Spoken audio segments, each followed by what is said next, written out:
Сәлем достар, сіздермен бірге Гүлсара. Бүгін өте дәмді әрі қолжетімді ингредиенттерден дайындалатын маквой пирог рецептісімен бөлісетін боламын. Видеоның соңына дейін қараңыз. Достар, бұл маквой пирог менде бір жасағаннан ақ өте дәмді болып шықты. Сіздерге кеңес беремін, міндетті түрде дайындап көріңіздер. Сіздердің сүйікті пирогыңызға айналатынына сенімдімін. Мен барлық қажет ингредиенттерді төменге қалдыратын боламын. Ең алдымен начинкасын дайындаймыз. Ол үшін ыдысқа сүтті құйып, үстіне макты салып, оттың астын баяу жағып қоямыз. Міндетті түрде араластырып тұрыңыздар. Бір айта кететін жайт, сүтті қайнатпаймыз, тек қана ысытамыз. Егер қайнататын болсаңыз, мактың ащы дәмі шығып, пирогтың дәмін бүлдіріп жіберуі мүмкін. Енді бөлек ыдысқа творог, кукурузный крахмал, қаймақ және 2 жұмыртқа, секерді салып, жақсылап миксердің көмегімен араластырамыз. Достар, видеода көрсетілгендей комок қалмауы қажет. Біркелкі масса шығуы керек. Егер сізде блендер болса, блендердің көмегімен жақсылап араластырып алсаңыз, тіпті керемет болады. Енді осы массаның үстіне жаңағы дайындаған макты саламыз.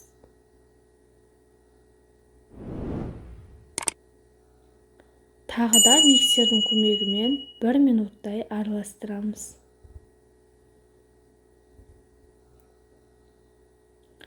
Міне достар, қатты сұйық да емес, қою да емес, біркелкі масса шығуы қажет.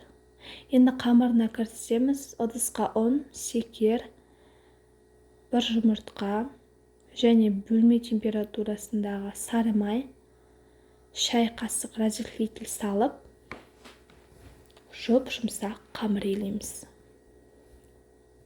Достар, егер де видеом ұнап жатырса, міндетті түрде лайк басыңыздар, комментарий жазыңыздар. Осы ұсынған видеомен дайындап көрсеңіздер, міндетті түрде ойларыңызбен бөлісе отырыңыздар. Мен әрбір жазған комментарийді, лайкты бағалайтын боламын. Міндетті түрде каналға тіркеліңіз. Міне достар, видеодағындай жұмсақ, қолға жабыспайтын қамыр шығуы қажет. Енді осы қамырды 2 бөлікке бөліп, оның үлкен бөлігін форманың астыңғы бөлігіне тегістеп жайып шығамыз. Ал кіші бөлігін қапталдарына жаямыз. Бортикте жасаймыз, яғни бір айтқанда. Менде форма диаметрі 22 сантиметр.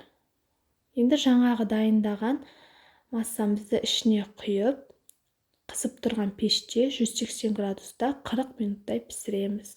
Міне достар, өте дәмді маквой пирог дайын болды. Сіздерге кеңес беремін, міндетті түрде дайындап көріңіздер. Сіздердің сүйікті пирогтарыңызға айналатынына сенімдімін. Менімен бірге болғандарыңызға рахмет. Каналға тіркелуді ұмытпаңыз.